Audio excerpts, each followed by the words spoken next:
I did get a little bit on this one story that I know we need to talk about your shower heads are going to have less water pressure now. What? Yeah. So I didn't give this to you because I didn't want you to be grossed out by the blood. So, I don't want any Keith Melnick that's monkey right, that's pox. right.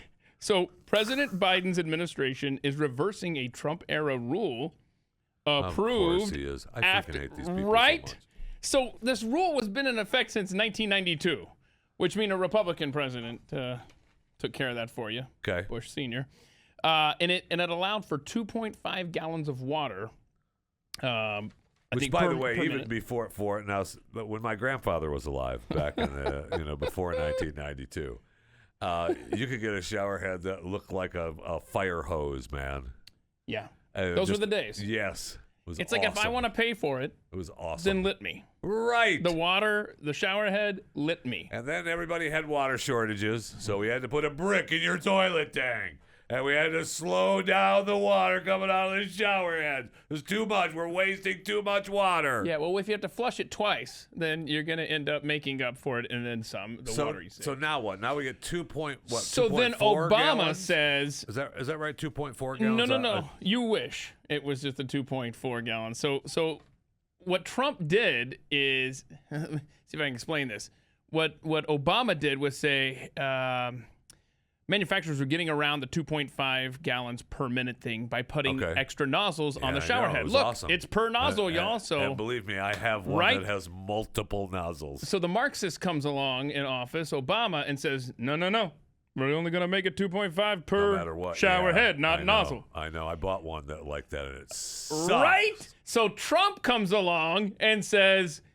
And he actually made a comment, my beautiful hair, I got to have more water, And so he put it back to the nozzles. I miss him. So Biden is saying, no, we're going back to the 2. It sounds like a stable government. Am I right? So we're now back to 2.5 gallons per minute. This is what the Department of Energy. I got to buy a couple of shower heads. You got to do it. They've got 2 months to complain. If you want to file a complaint with the Department of Energy. Home Depot or Lowe's pulls them off their shelves. Yeah, right. Now to comply. And the Department of Energy is not going to listen to us. So in 60 days from now, your shower heads, this is what happens when Democrats get into office.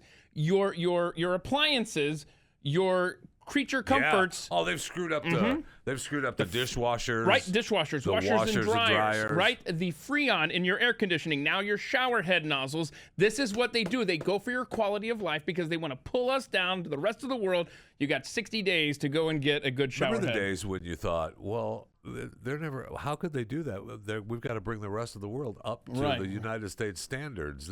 And we sound like we're complaining about first world problems. No, we're complaining because we're Americans, and this is our quality of life, and you're taking it away. People are getting on rafts trying to come to this country. People are walking across thousands of miles of dirt and concrete to get to this country. Why? Because they can take a shower with 2.5 gallons of water each nozzle. They can hose down once they get here, and now they won't be able to. I want my damn Trump back. Thank you. Thank that.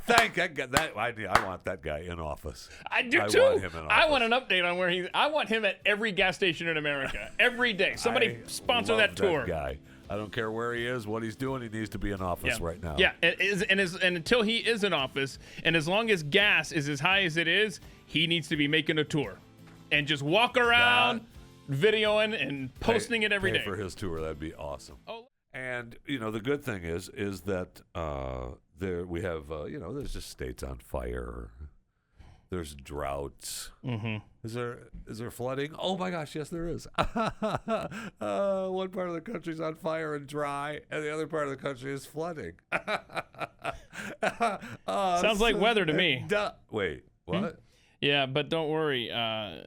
Knowing their audience, the Weather Channel is now, quote, doubling down on climate change programming. Of course they are. They've watched this. They've watched everything we know. Listen to this. Everything we know is just double down on it. Right. They're going to double down on climate change coverage, citing greater concerns over the issue from its audience.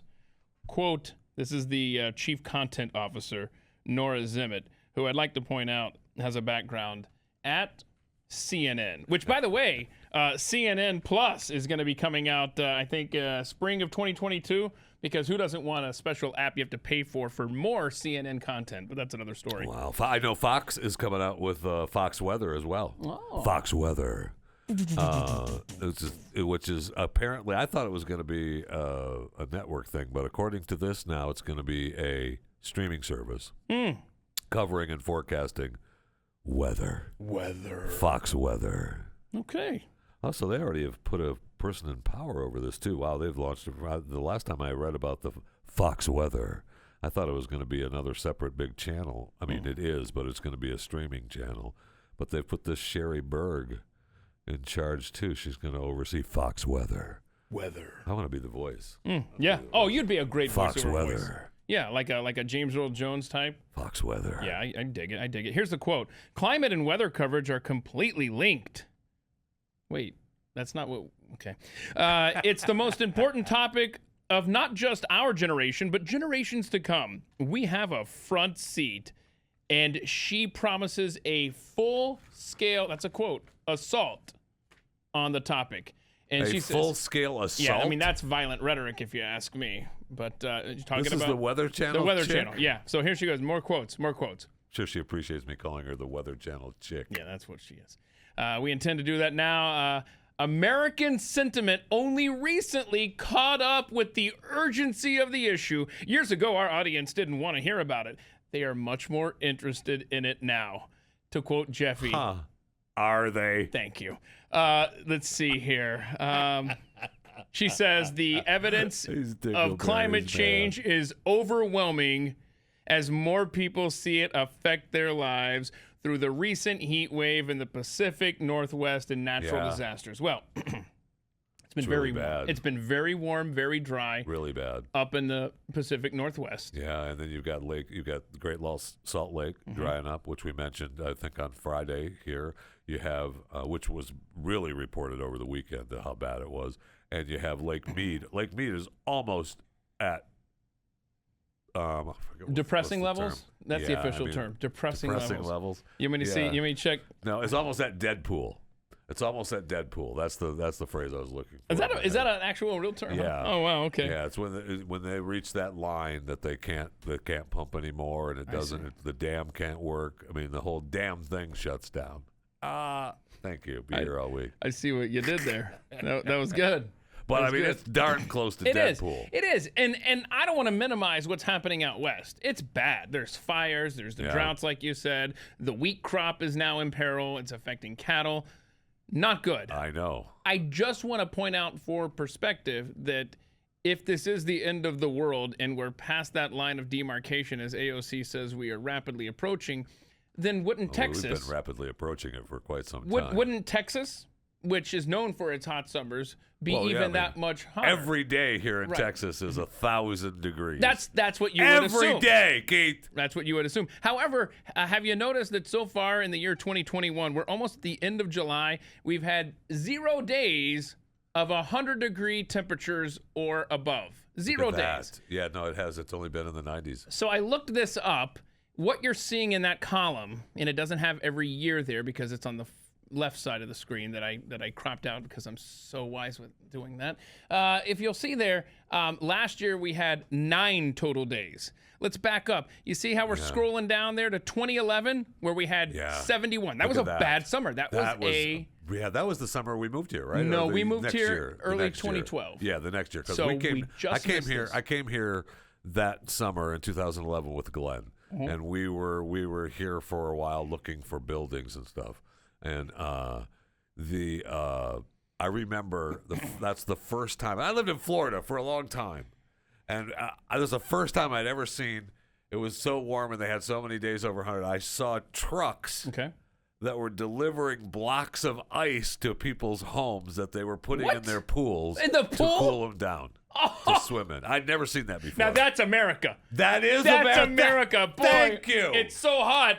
Let's take this block of ice I remember the your family wants to swim in a pool? I got a block of Yeah, ice in the and truck right, now. Let me because hook you up right I'm now. thinking of 100 years I love ago, that. there's a Three Stooges Yeah. thing where they go up the stairs and it melts before they get to the top of the stairs. Right. That was just to keep the food cool. No. Yeah. It's so bad now that we need the block of ice for The pools. our swimming Yeah, pools. it's awesome. Can you put that graphic up one more time, Rob? I want to point out that between 1998 and 2000, you'll see 1 year we had 56 days with 100-degree temperatures or higher, 33 the next year, and then the year 2000, 46 days here in DFW. That is check my Keith math now.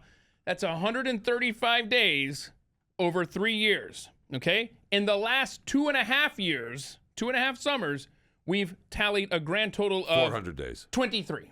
23. Not 400. So we've days. gone from 135 to 23. There's still a little bit of summer left here, obviously. And it'll heat up. I mean, That was 20 years ago. I will say that I am. It should be so much hotter. Yeah, it definitely should. The numbers don't lie. Thank you. And we have been. It's always look. It's summertime. It's weather. It's going to be the fires of hell. It just is.